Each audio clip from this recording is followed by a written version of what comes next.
या या लवकर.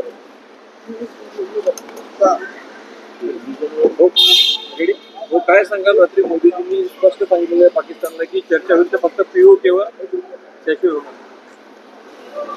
अतिशय सुंदर अशी भूमिका देशाचे लोकप्रिय प्रधानमंत्री सन्माननीय नरेंद्र मोदी साहेबांनी काल देशवासियांसमोर आणि पूर्ण विश्वासमोर मांडली. भारत देशाची ही भूमिका प्रधानमंत्र्यांनी मांडल्यानंतर खर तर आदरणीय नरेंद्र मोदी साहेबांबद्दल प्रत्येक भारतीयाला अभिमान आणि गर्व वाटावा अशा पद्धतीची ही भूमिका होती. आणि या भूमिकेवर भारत हा कशा पद्धतीनं दहशतवाद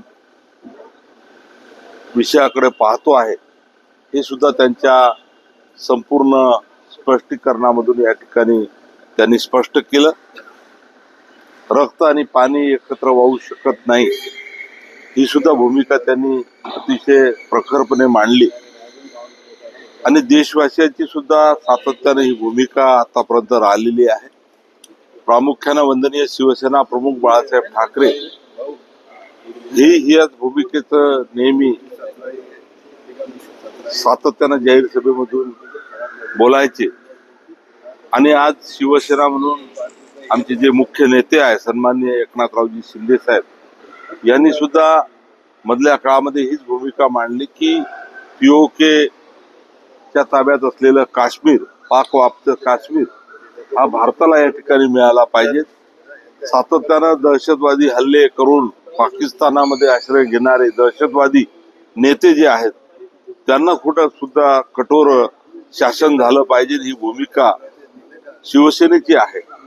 आणि हीच भूमिका काल देशाच्या प्रधानमंत्र्यांनी या ठिकाणी मांडलेली आहे. आणि ज्या पद्धतीनं कामगिरी भारतीय सेनेने या ठिकाणी घेतलेली आहे या काळामध्ये आणि म्हणून शिवसेना भारतीय सेनेसोबत ही शिवसेना सातत्यानं आतापर्यंत राहिलेली आहे, पुढे सुद्धा राहणार आहे. शिवसैनिक हे सातत्यानं भारतीय सेनेच्या सैनिकांसोबत राहिलेले आहेत. आणि आज आम्हाला गर्व आहे, अभिमान आहे की आमच्या देशाच्या प्रधानमंत्र्यांनी खऱ्या अर्थानं देशवासियांना अभिमान वाटावा अशा पद्धतीची भूमिका घेतलेली आहे.